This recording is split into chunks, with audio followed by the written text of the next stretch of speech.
C'est une idée qu'il a eu qu'il avait depuis son adolescence, de faire prendre une forme humaine à la mort. Et c'est seulement une fois arrivé en Angleterre qu'il a voulu pousser le projet un petit peu plus loin et vraiment le développer. Il en a parlé à son éditeur. Et voilà, donc à ce moment-là, j'ai pas pris le nom. Il en a parlé à son éditeur et l'éditeur a écouté son pitch et lui a dit bah écoute, c'est quelque chose qui nous intéresserait vraiment, surtout qu'on connaissait son travail qui se passe en Inde et qui avait cette richesse culturelle qui attirait l'éditeur. Donc lors du développement du projet avec l'éditeur, il a fallu chercher un illustrateur et ils sont tombés sur une de tes illustrations qui est d'un enfant devant des travaux. Mof qui est comme une situation comme une gargoyle un petit peu. D'accord. Avec le vent dans le grand chevaux et comme ça et c'est jusqu'à la stade. Voilà, et donc en voyant cette image, Ramvé a dit avec autant de vie et autant d'incarnation, c'est comme ça que je veux représenter la mort, avec autant de vie. Et donc c'est comme ça que vous avez commencé le projet, il t'a contacté et c'est là qu'a commencé l'histoire. Oui.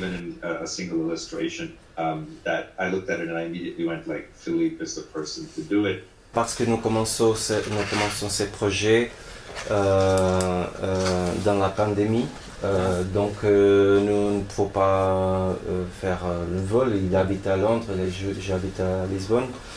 Donc après, je pense une année, quelque chose comme ça, j'allais à Londres et nous rencontrons pour dîner et comme ça.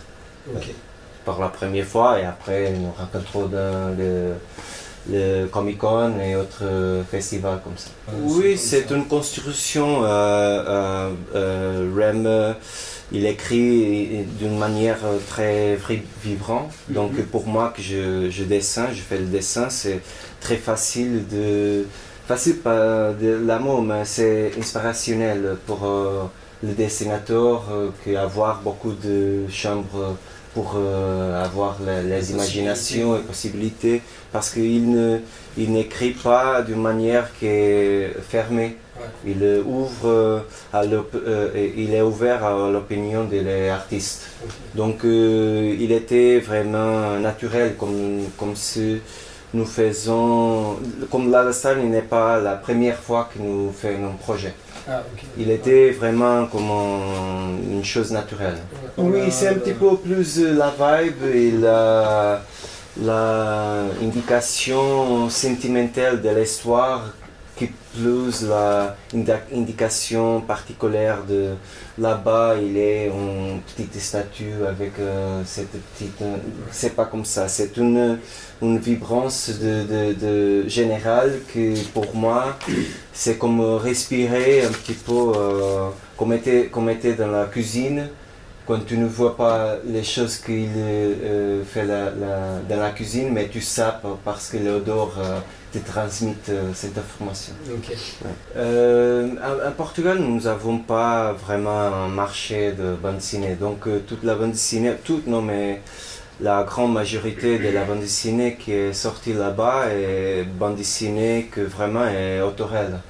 Donc nous avons beaucoup de dessins qui est très intéressant, des scénarios qui est très intéressant, mais un petit peu vers l'univers personnel. C'est pas un côté comme dans les États-Unis avec un type de personnage, un type d'histoire, scénario. C'est pas comme ça, mais en Angleterre, je ne sais pas, c'est peut-être... Il considère qu'il ne vient pas vraiment des comics.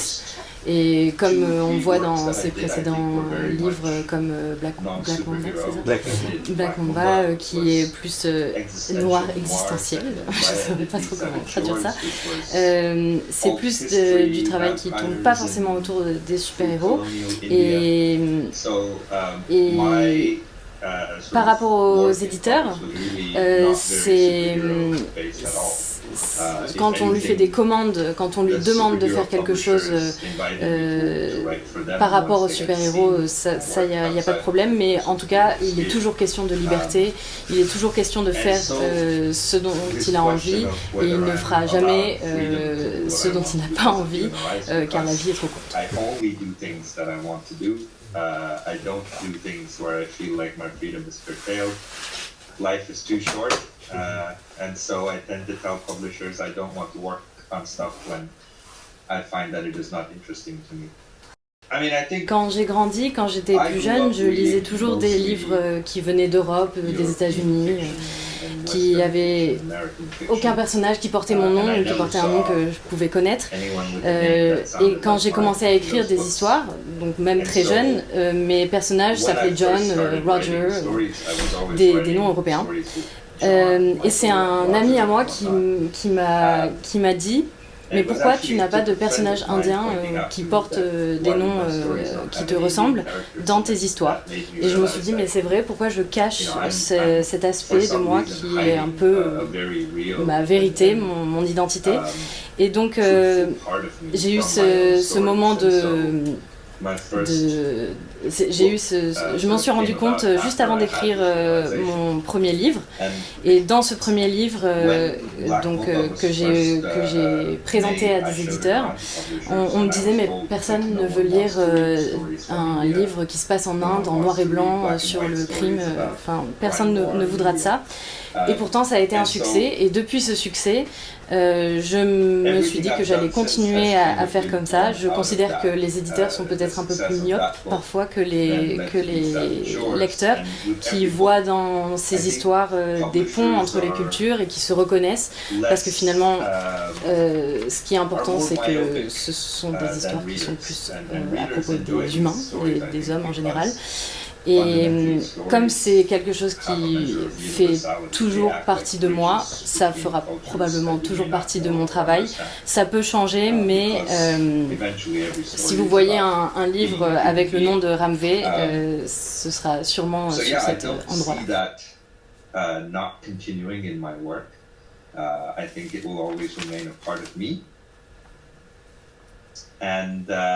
It may change, it may manifest in different ways, but you'll always know a Ram V story because it will always come from that place. I think the whole need dans cette envie de toujours inclure les mythes en général, c'est surtout l'idée d'avoir une plus grande idée, un plus grand cadre. Et c'est quelque chose qu'il a pu rencontrer au cours de... Enfin, c'est une idée qu'il a ressentie au cours de ses voyages quand il était ingénieur, avant d'être auteur. Pendant ces voyages, il a pu voir à quel point on a des connexions avec les gens qui nous entourent, même si on ne parle pas la même langue, même si on ne vient pas de la même culture, même si on n'a pas les mêmes références. Et il y a un peu cette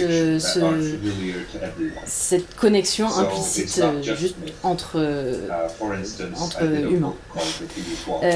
Et toute cette idée-là, qui est un peu grande, est entrée dans sa manière d'écrire, est entrée dans les sujets qui l'habitent. Et il considère que la manière dont il écrit, c'est avec des schémas de fiction, une construction de fiction, et il prend ce schéma et à l'intérieur il va mettre un mythe. Donc ça peut dépendre en fonction de ces différents livres. Donc il y a Graffiti's Wall, le graffiti, donc je saurais pas dire le titre en français. Ok, bah j'étais pas sûre. Donc ça, ce sont des enfants qui sont dans un quartier un peu qui craint, mais ça se passe en Inde, donc il y a les spécificités de l'Inde. Ensuite, pour Black Mamba, il a pris ce qui se passait dans les années 60-70 à New York pour les amener en Inde. Donc c'est toujours une traduction en fait de quelque chose qu'on connaît vers sa culture à lui, et c'est là où il apporte le côté intime dans ses livres. Il va faire couler dans ces schémas-là ce qu'il connaît, ce qui lui est familier, et c'est un peu la manière dont qui le représente dans son travail. C'est ce qu'il estime qui est un peu sa marque de fabrique. Et en termes de destin, c'est pas juste le destin qui le fascine et qui l'obsède, c'est plutôt les forces qui nous dépassent, qui ont un impact sur nous, et les grandes questions qu'on se pose dans nos vies. Mon méthode de travail, c'est un mix de traditionnel avec l'ordinateur. Donc je fais la page vraiment, elle est faite à la main. Je dessine comme le vieux, et après les teintes, c'est toujours la même chose. Et les couleurs, elle est faite dans l'ordinateur. Je comprends la demande, mais maintenant c'est très difficile parce que si tu as besoin de faire la traduction, par exemple, elle va changer tout. Donc il y a une manière de faire un alphabet propre. Et après, tu peux donner à les maisons des éditions, mais en même temps, nous parlons de projets qui se passent comme en France. Nous n'avons pas 17 temps pour faire les choses comme ça. Nous avons, par exemple, Lila Star, nous faisons ça pour 8 mois, quelque chose comme ça. Okay. Donc, les temps, tu as besoin de choisir les choses que tu vas attaquer directement et les choses que tu peux faire plus vite dans l'ordinateur. Idéalement, oui, je suis un traditionnel, donc j'aimerais de faire les lettres aussi, parce que j'aime beaucoup ce type de jusqu'à fanzinesque méthode, j'aime beaucoup ça, mais en même temps nous avons des contraintes éditoriales, débalancer le ton et pour faire l'histoire bien, les couleurs bien. Et après, en même temps, nous avons une équipe dans la maison d'édition américaine. Ils avons une équipe qui travaille cette lettering. Okay. Donc, c'est un autre travail pour autre titre. Je pense que toutes les maisons d'édition, ils ont son propre équipe pour faire tout ça. Oui. Mais tu me demandais de l'aspect de la couleur. Quand je fais la couleur, je vois quelqu'un qui fait la séparation des tons. Ça s'appelle en anglais flat coloring. Okay. Les mots, les travail s'appelle rotoscopie. Okay. Tu peux travailler avec ça pour cinéma, pour After Effects, comme ça. Et je travaille avec quelqu'un que je travaille pour beaucoup de temps, et elle fait la séparation. Donc je donnais la ligne, elle fait la séparation des couleurs en black and white, et après je mets la couleur. Tu mets la couleur.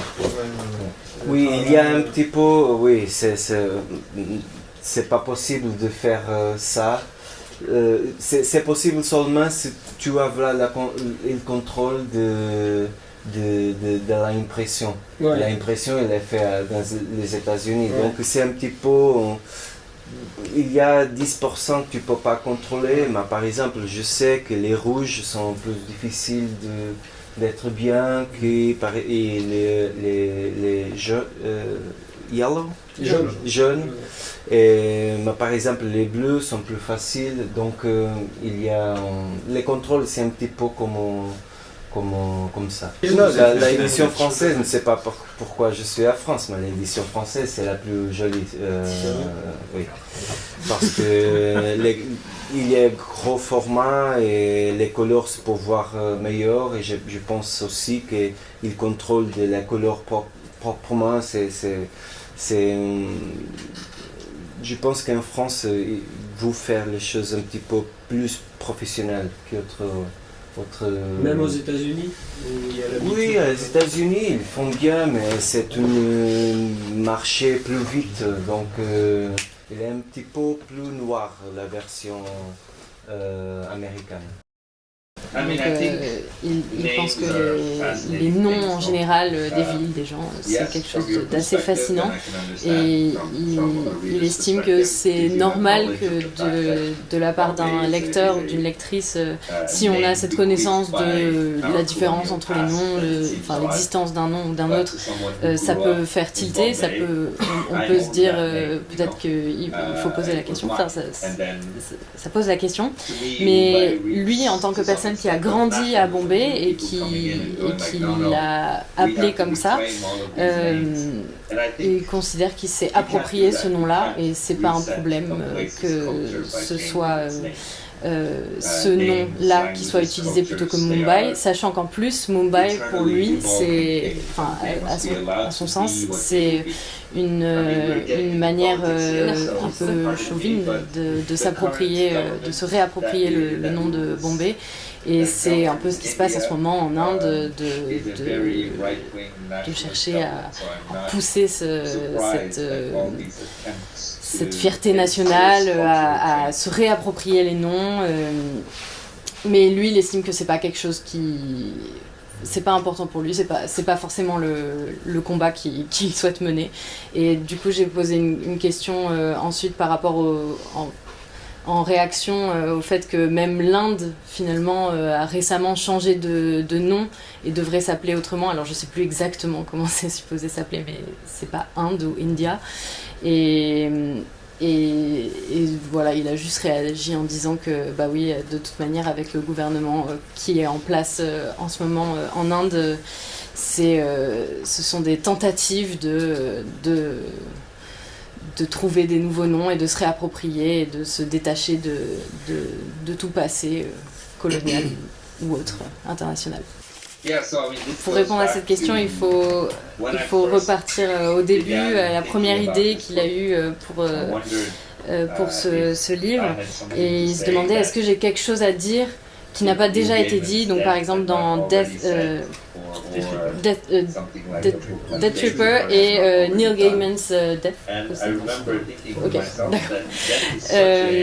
Qu'est-ce que je pouvais dire de plus ?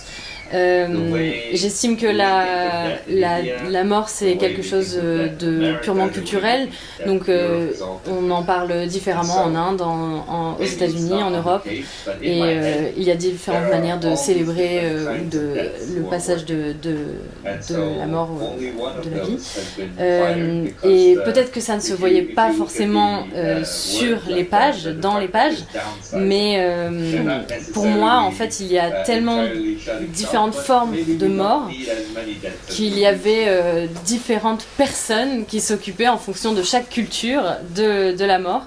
Et dans ce livre, finalement, c'est juste la mort en Inde qui est au chômage et qui s'est fait virer. Mais c'est pas forcément toutes les morts qui ont arrêté de travailler, donc on continue de mourir, d'autres s'en occupent pour la mort de Layla Starr, et peut-être qu'on n'a pas besoin de la mort autant qu'on avait besoin avant. Il n'y avait pas vraiment de... Pour la première question, il n'y avait pas vraiment de mécanisme pour réfléchir aux différentes morts. Et ça s'est fait assez naturellement et c'est venu assez vite. Et il s'est vraiment posé la question de comment... qu'est-ce que chaque thème représente et qu'est-ce que chaque problème... quel problème mène à quoi. Et ce qui est assez marrant, c'est que c'est très facile de tuer un personnage une fois qu'on a besoin de le tuer. Donc ça venait assez vite. Et pour ce qui est de sa propre mort, il ne sait pas exactement, mais il aimerait qu'une fois arrivé au moment où il doit mourir, ce n'est pas ce que je lui souhaite,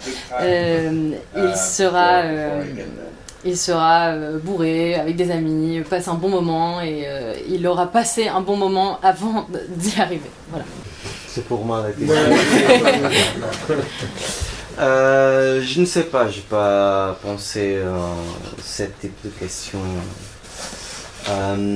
J'espère qu'il va être plus loin d'ici et avec une vie donc tu peux centrer qu'il était il est terminé bien. Le temps c'est suffit parce que je pense qu'après quelques années non.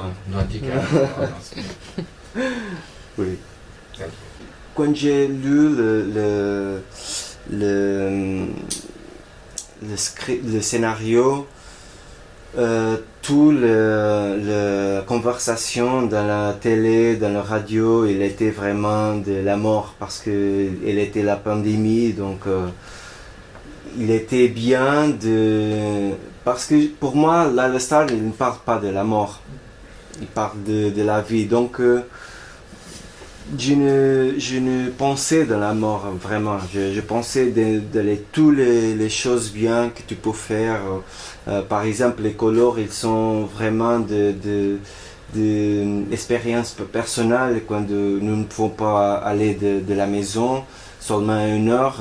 J'allais dans ma vélo à côté de la rivière, j'ai regardé, c'est un petit peu poétique maintenant, mais quand tu es là, c'est vraiment incroyable pour aller à côté de cette rivière, c'est incroyable à Lisbonne, pour regarder les vagues, les rivières, les clouds. Les nuages. Les nuages, toutes les couleurs qu'ils font dans le sunset et sunrise. Donc il était vraiment tous les fois que le scénario arrivait, je pensais dans les parts vivre, non pas comme elle mort. Je fais un petit peu comme je rire quand je vois comme elle va mourir. Ouais, c'est un petit peu comme ça. Je me rigole un peu. J'ai une question pour Felipe. Okay. Parmi les autres histoires qu'a écrites Ranvi, laquelle est votre préférée? Et est-ce qu'il y en a une que vous auriez aimé dessiner? Je n'ai lu pas tous les livres que Ranvi a écrits parce qu'il écrit beaucoup. Mais j'aimerais faire le Graffiti Walls, Blue and Green, et je me rappelle le nom de Marvel ou DC, c'est ça, ouais, ça. Andromeda, ouais, parce que j'aime beaucoup les mers et donc il était vraiment l'opportunité pour faire ça. Very, very difficult question to answer because I don't really draw direct lines like that outside of the ones that I already mentioned, but I think Fabio Moon and Gabriel Ba have a book called Two Brothers that I really love. I think it has a lot of similarities in how they deal with story. And then, of course, outside of comics, there is a Portuguese writer called José Saramago who has done a lot of work around this idea of death in a book called Death Interrupted, which I had read as well, so I imagine some of that found its way into my work too. Je vais dire un film, pas un livre, ou bande dessinée, qui m'a touché beaucoup. Et peut-être tu connais l'auteur parce qu'il a écrit le scénario pour bande dessinée aussi. Alejandro Jodorowsky, il a un film qui a sorti, je pense, 2016 et qui s'appelle Poésie sans fin. Je ne sais pas si tu connais, si tu ne connais pas, très bien parce qu'il est super. Il faut prendre beaucoup de drogue pour le voir. Pas besoin, c'est naturel. Oui, nous travaillons dans notre prochain projet maintenant. Nous allons finir jusqu'à quelques moments, moins, quelque chose comme ça. Et je pense qu'il va sortir avant de l'été ici à France. Donc cette année, il y a un autre livre de notre dos. Oui. Le projet sur lequel vous êtes en train de travailler s'appelle Rare Flavors, donc je ne sais pas comment il sera traduit en français. C'est sur la nourriture indienne et les démons. C'est une sorte de documentaire, voilà. Et c'est un développement naturel, selon lui, logique. On passe de la mort et la vie à la bouffe. C'est aussi, enfin, pour lui, c'est aussi plaisant et de travailler sur Rare Flavors que d'avoir travaillé sur Layla Starr. C'est le même. Ça se passe toujours aussi bien. Il est déjà en discussion avec la maison d'édition française. Il ne peut pas nous en dire plus, mais ce sera bientôt sorti. Et une chose qui est assez sympa dans ce livre-là, c'est que les recettes ne feront pas partie d'une édition supplémentaire d'un autre livre, mais seront bien dans le livre. Et donc il a hâte de voir comment on va essayer de cuisiner des plats typiques indiens.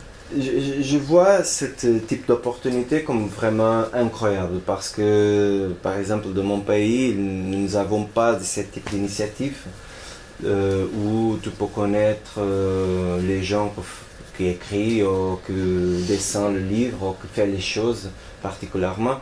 Et quand les choses sont comme ça, il y a vraiment les gens de culture qui parlent pour les gens qui font la même culture. Donc, quand tu as l'opportunité de parler de ton travail pour les gens qui sont jeunes, le nouveau public, ici, ils ne sont pas vraiment, ils ne connaissent pas bien l'expérience totale. Je pense que c'est important parce que c'est une seed, comment dit-on un seed? Une graine. Une graine pour le futur. Ouais. Donc, graine à graine, nous avons cette... graine à graine, tu peux grandir les choses. Et je pense, pour moi, c'est la première fois que je fais ce type de présentation. Il était bien jusqu'à ce moment, je ne sais pas. Déjà d'emblée, il aime bien l'idée qu'il y ait des jeunes personnes, des enfants qui lisent en général et qui aiment son travail. Particulièrement si des personnes viennent l'aborder et lui disent telle personne dans ma vie ne lit pas, n'aime pas les bandes dessinées mais a adoré Layla Starr ou a adoré autre chose. Donc ça c'est quelque chose qui lui plaît beaucoup. Et quand il était jeune, il lisait pas forcément beaucoup de ce genre de livres, mais c'est à 21 ans qu'il a été confronté à une expérience mind-blowing avec Sandman.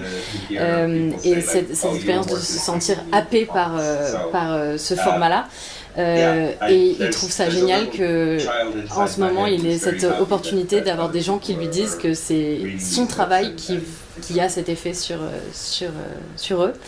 Il dit qu'il a un petit enfant dans sa tête qui est si heureux de voir ces échanges avoir lieu.